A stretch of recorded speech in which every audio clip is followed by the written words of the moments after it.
Hello everyone, hope you're having a great day as usual, and today we're bringing you yet another amazing, fantastic opening from the set March is a Machine. Today we are unboxing the bundle. That's it, just a normal bundle. This set does not have a gift bundle or special bundle or war bundle, whatever you want to call it.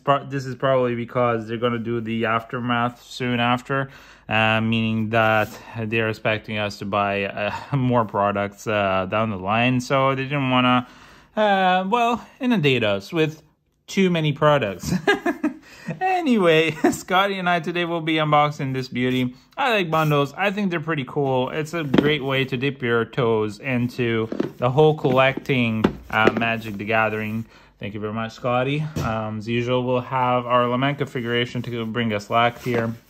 Okay, yeah, as I was saying, we have been opening quite a bit now, and if you'll see on our channel, we've done so far the draft, the pre-release, the collectors, the set boosters, so we've gotten a pretty decent idea of the cards, the versions, and all of that. Which, by the way, if you would like to subscribe and like this video and hit that notification button, we will be posting our guide for the card versions soon enough.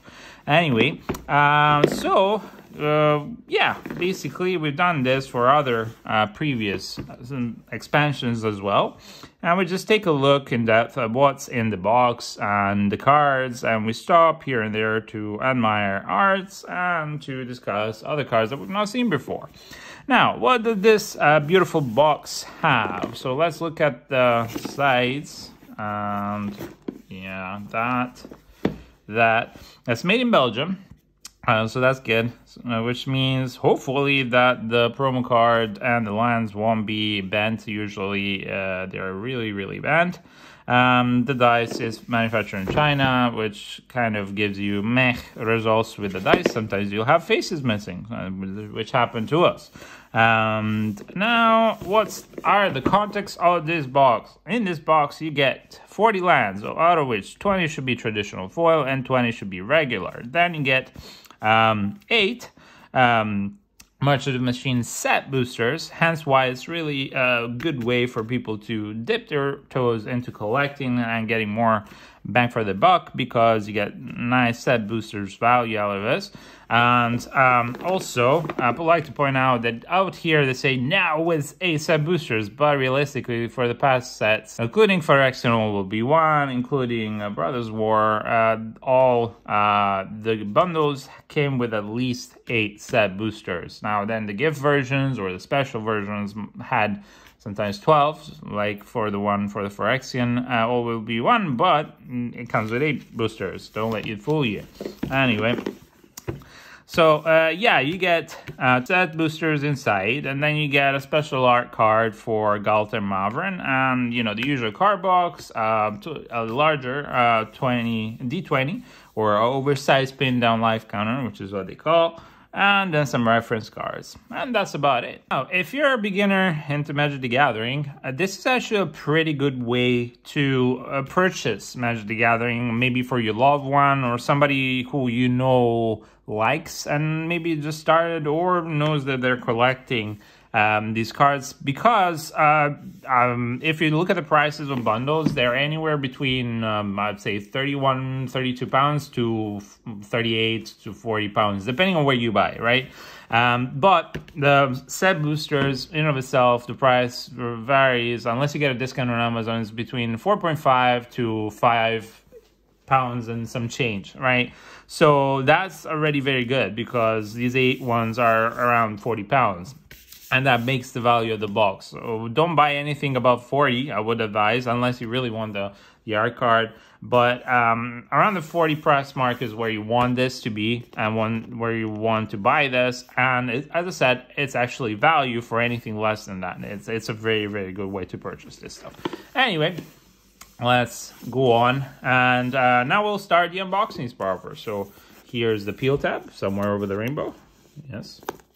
I really love the neon color. Let's see, what does it say here? Unite the multiverse, fight to survive. Of course. And then we will have the box. I really love the arts on these boxes, and I find these boxes really useful all the time. Oh, there it is. This is the art that you find inside the pre-release package, and it was a shame because the pre-release cardboard package kind of tends to rip, and you don't really get to see the art proper unless you cut it. So that's one part, and that's another part for the art. That's really beautiful. I'm going to keep that because I really love Magic the Gathering art. And then here's the box. You have, well, a different way of the MTG logo here. It's got different colors and shine. That's cool. Again, this is, unlike the gift bundles, it's just cardboard. There's no foiling. There's nothing more special done to it in terms of finishing. But it is very, very beautiful. And yeah, that's it. And then you get the box itself. Now, the box contains, as we said, the 8 boosters. Well, you'll find them here. The 8 boosters. Yep. And then you get the 2 kind of like reminder on how to play Magic the Gathering, especially if it's somebody who's just started, maybe they've had their intro at a local game shop. Shout out to Mox in the Hole here in Edinburgh. They're really cool. They'll help you out. They'll hook you up. So if you are looking for a friendly, good place to go as a beginner, Mox in the Hole is really good in Edinburgh. You get the dice, yeah, which is golden. So that's Elspeth herself, her sword. And then the numbers, it's not bad. It's not my favorite of color combinations, but it's not bad. And then you get the land / promotional card pack. And also, if you pull this out, you get some cardboard cutouts, and they're all tokens. They're really cool. You get some art. If you don't like it, recycle. I think this is already recycled, but you can recycle it, I believe. Okay, and then you get the very useful for collecting, because you tend to get a lot of bulk after quite a few unboxings. The cardboard box itself proper, which, you know, is always useful. Okie dokie, so let's dive in. Let's look at the pack itself, which seems to not be bent because it was made here in Belgium. Well, here, I would say here in Europe, but yeah, you know how things have gone here for UK. Anyway, let's see, is there an easy pull tab? I'm always awful with these kind of things. There should be, but I never really figure it out. There you go, managed without the pull tab. I always suck with the pull tabs, and I never get it right. And of course, look at that. Electrostatic, yay! Just stay there. Okay, finally managed. Okay, right, here we go. Now we have Ghalta and Mavrin, which, funny enough, I have not seen a normal version of Ghalta and Mavrin yet. I've seen the Planner Booster Fan setting of it, but I've not seen the normal version, so this is nice. It looks really nice. This is a huge dummy creature. Again, if you're playing in Limited, definitely you want to try and build around it if you can. And then we get the foil lands, which are not full art, but they're still foil lands. And if you're starting, you're beginning, it's nice to get some foil lands all in one go. And then you get the same lands, but not foil. So you get 40 lands in total. And again, straight as a razor, love it.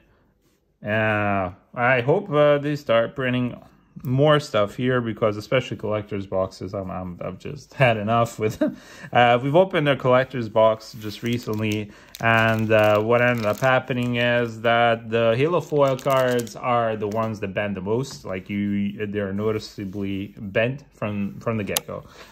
So that's really annoying, because if you get a really nice card in Halo foil, well, unless you find ways to flatten it, you're not going to be able to play it regularly at tournaments or even with your friends, because, well, it's a telltale sign of bending. Anyway, so here we go. Here we'll start unboxing the 8 booster packs. Yeah, best of luck to us. As usual, we're not here to try and get the best value of these cards, but it's always nice if we get some pulls. Either way, it's the experience that's bringing us all here.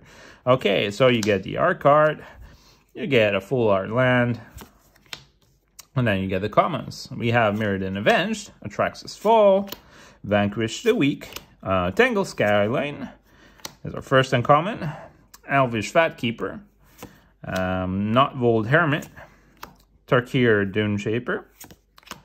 Then you get Invasion of Amonkhet. And that is a good pool. That is a very beautiful pool. Atraxa Praetor's Voice. Oh my god, this is one of the better legends that you can get. This and Ragavan are the more sought after, and then soon after I think is the Praetors. That is a gorgeous card. This is the OG, as they call it, Atraxa Praetor's Voice. It's a 4/4 flying vigilance, death dash, lifelink legendary creature. Now, it's not an easy cast because you gotta have 4 colors to cast it. So it's green, white, blue, and black. But if you manage to cast it at the beginning of your end step, you proliferate. So this is really good. There are a lot of counters in this set, tokens with counters with the set. So definitely this is a great card. And even if you don't have counters, the abilities are really, really OP. There is removal in this set, and it's pretty good removal. So you want to be able to defend it, but definitely build around it. So this is a Multiverse Legends. And then you get the Tribute of the World Tree. And then another Multiverse Legend, Cameron the Chosen from Death. This is our foil. And then a list card, him to Turek. Target player discards 2 cards at random. It's a sorcery. It costs 2 black. Not bad. And this is one of the master sets. I don't remember which one.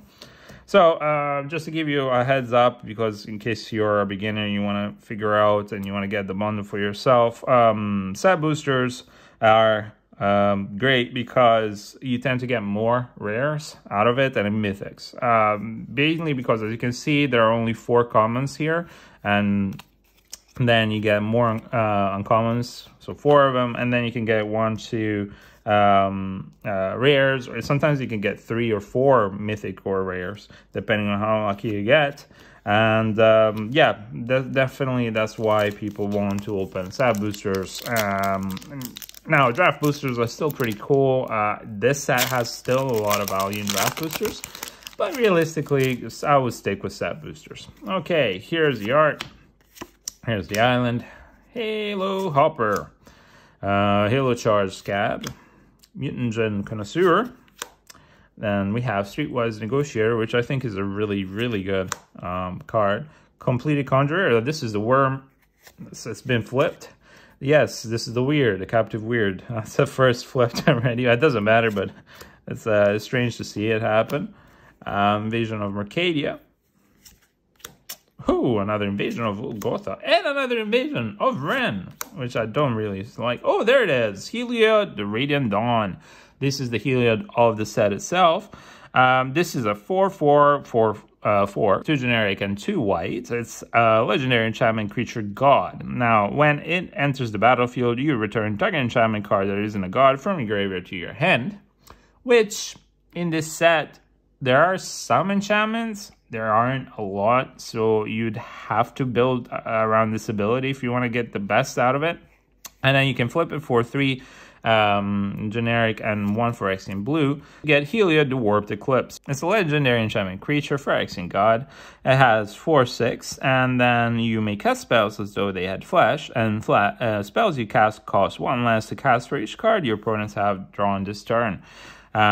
So yeah, the flip side is really good. Now, getting to just, let's say you can't use this ability for any way, shape, or form, flipping it, it's not bad. It's definitely something that I would play. I wouldn't maybe build around it, but it's definitely something I would play. So it's a pretty good card. There we go. Then we get from the Multiverse Legends, Tetsuko Omezawa Fugitive.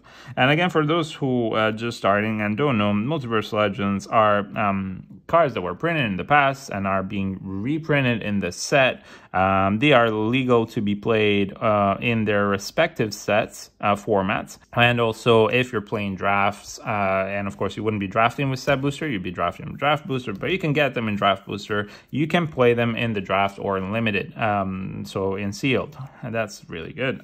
Here we go. And then we get the Ravenous Sailback, or the ball sack as I call it, as a foil, and then a token. Here we are. That's 2 down, 6 more to go. And I hope you've been enjoying this set. I think it's really, really cool. There's definitely a lot of beautiful art. There are really fun cards and abilities and gimmicks this time around. The battle introduction is, I think, really cool. Remember, battles, I think, if the front side is worth it, then definitely not buy them, but play them. Otherwise, it's kind of a hard choice. If you really need battles, then go for it. Blighted Burgeoning, this is a really good card. So does Gateway, decent card. Merciless Repurposing. Lithomatic Barrage, oh, that wasn't uncommon. Collective Nightmare. Alright. And again, we get a flipped card for some reason. Poetic Prankster, usually the other way around. Then you get the Invasion of Lorwyn. We get Essence of Orthodoxy, our first rare on this pack, which is an okay creature, actually. It's good enough for Exian deck. And then you get, wow, yet another Mythic. So that's 2. I can keep track of it, actually. Why not? 2 so far. So you get Aurelia, the War Leader in the Multiverse Legends. So it has Flying, Vigilance, Haste. It's a 3/4 angel creature, legendary. For 2 generic, 2 red, and 2 white. And whenever Aurelia, the War Leader, attacks for the first time each turn, on top all creatures you control, after this phase, there's an additional combat phase. So that's really, really good. And for Boros, it does exactly what it wants to do. So that's really good. And there you go. Yet another Mythic. Thalia and the Gitrog Monster. This is a 4/4 legendary creature pair up, Thalia, Gitrog, and it costs 1 generic, 1 white, 1 black, 1 green. It's a human frog horror, and I think the frog horror should be for the frog, right? Then it's a first striker and Death Toucher. And you may play an additional land each of your turns, so that's really, really good. Alrighty, for the cost, and that, yes, you can splash easily in this set if you build around it when you're playing sealed or limited. So this is really, really good. Then creatures and non-basic lands your opponent's control enter battlefield tapped, which is insane. And whenever this creature attacks, sacrifice a creature or land and then draw a card. So it does have a payout. If you don't have sack creatures for it, you're going to be struggling, but this color combination, which is white and black, has a lot of token generation, so you can always try and flip tokens around it. Definitely, this is something I would build around. That's a beautiful Mythic. And this is Kenra, the Spellsphere, which should be actually a Mythic, and it's alright. At least a rare. And holy moly, oh my god, wow. That's Urza Saga from Modern Horizons 2. This is a really, really good card. Enchantment Land, Urza Saga, it's also a fairly valuable card. Urza Saga, the land gains tap to add 1 generic mana. For 2, Urza Saga gains 2 generic and tap to create a 0/0 colorless construct artifact creature token with this creature gets +1/+1 for each artifact you control. And then you can search your library for an artifact card with mana cost 0 or 1, put it onto the battlefield, then shuffle. This is a very good card. Really, really happy. I didn't get to unbox any of the Modern Horizons 2, and this was one that a lot of people sought after. There's a little bit of a bend there, but it doesn't matter. Beautiful list. So far, this bundle has been incredible. This is beautiful. As I said, we don't look for value, but hey, if we get it, I'm not one to look at a gifted horse's mouth. Swiftwater Clutch is our gain land because it gains you 1 life when it enters the battlefield. Dreg Recycler. Oculus Whelp, Eyes of Gitaxias, Assimilate Essence, Elspeth Smite, Seal from Existence, good removal for white. Another flipped card, which is a Skycleave Aerialist. And we get Invasion of Xerix with the Xerox Knights. And then you get the first Multiverse Agar, the Freezing Flame. And then you get Complete the Circuit, which is a spell we have not seen before. It's an instant that costs 5 generic and 1 blue, so it's quite expensive, but it has Convoke. So you can your creatures can help you cast it by tapping them for mana. You may cast sorcery spells this turn as though they had flash. When you next cast an instant sorcery spell this turn, copy the spell twice. You may choose a new targets for this copy. Of course, for this, you are going to build around probably Izzet, and if you are, you're going to want to build up to this. You're wanting to keep all the creatures safe so that when you punch this out, you get a lot of value out of it. So if you do that, then this can be a really good card. Otherwise, don't get it. So that was our first rare proper, and that was the rare. If I'm not mistaken, there was no other rare. Then we get Phyrexian Archivist, which is a really big dumb creature as a foil. Okie dokie. Here we go. I love opening bundles. They are my favorite thing to open. Because they tend to have a little bit of everything. But if I have to choose the base product that I'll have to open the most, it would be Collector's Boosters, of course, because you get the most beautiful cards in there, the most amazing versions. But I find them really gimmicky towards, well, you know, they are a marketing ploy for collectors, right? So they're trying to monetize collectors as much as possible, but I still enjoy them. Second is set boosters, because it's the bridge between collectors boosters and draft boosters. Anyway, Full Art Mountain, Thrashing Frontliner, Alabaster Horse Sanctifier, Edge Familiar, the Xerox Knight, and a Marshal of Zhalfir. And Zhalfir Lancer. This is a very common happenstance in set boosters. We've seen this 3 cards one after the other in other boosters. The randomization sometimes is kind of iffy. The Malady Invoker from the Herbology Instructor. The Invasion of Moog, or Moag. And then we get Emoti, Celebrant of Bounty, which is our first Multiverse Legends. Then we get yet another beautiful mythic, which is the Invasion of Innistrad. We've not seen this one before.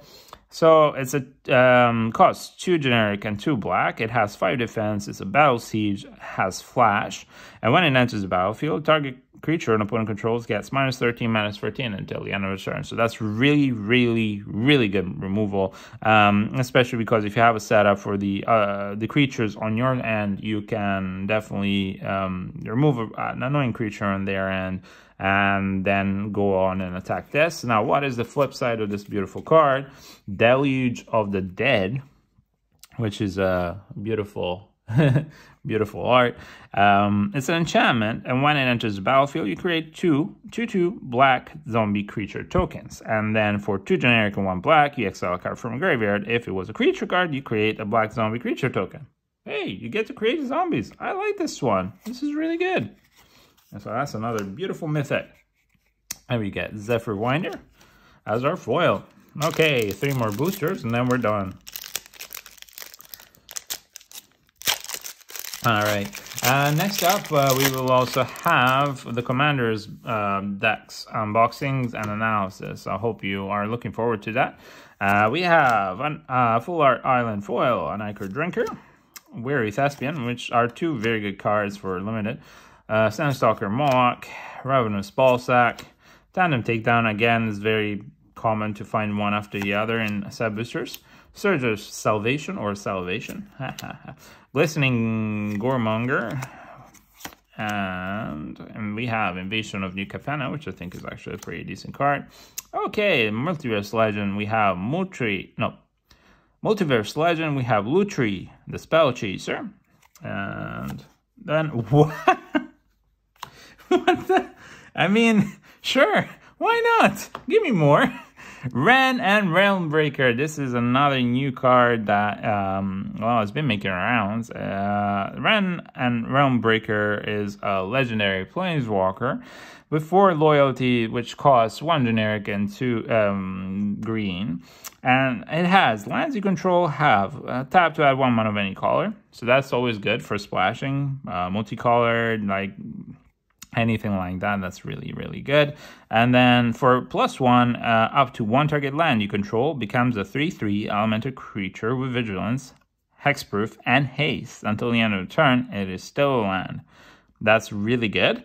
Because it also has hexproof, it allows you to protect them just in case you're well, to be fair, most removals, you know, yeah, most board wipes are not land heavy, but you know, because it's a creature, that hexproof helps not losing lands too much.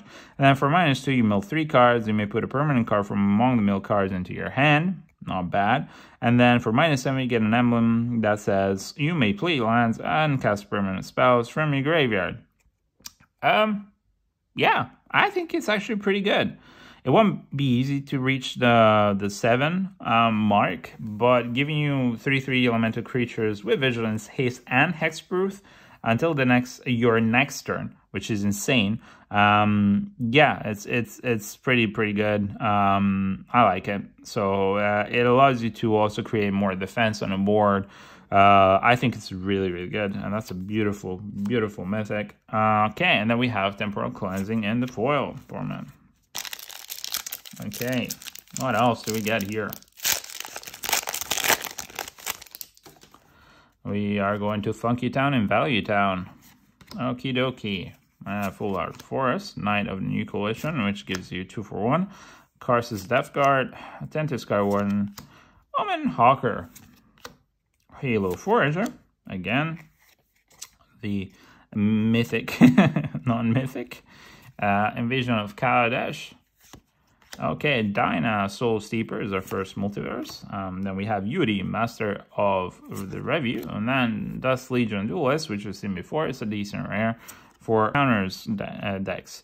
Mirren Bane Splitters are foil. Alright, and the last booster. So far, this unboxing has been crazy. We've gotten so many good things. Definitely good. Okie dokie, let's see here. Let's see. Okay, that was backwards. Alright, Full Art, Land, Realm Breaker's Grasp, the Timberland Ancient, which, you know, land cycling is always good for fixing your mana.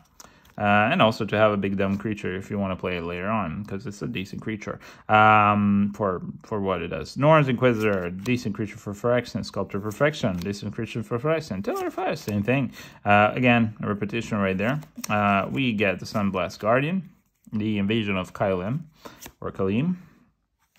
Then we get Furia, Judge of Valor, as our first multiverse. Teysa Carla, which is another multiverse. And this is a rare. And C Double, which is a fork and a clone all in one package. Really nice. And then we get the Weary Thespian foil and Incubator token. Okay, so to recap, we've gotten really lucky because we have had a grand total of, let's see, how many rares?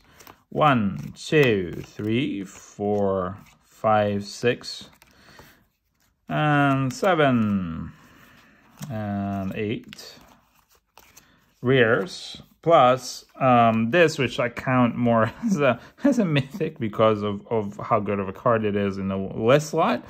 And then we've gotten actually 1, 2, 3, 4, 5 mythics, which is insane. So definitely we were extremely lucky. You can open up a lot of bundles and not get this many mythics in one go, so we were very fortunate with this. But anyway, Scotty and I hope you've enjoyed this. That has been instructional.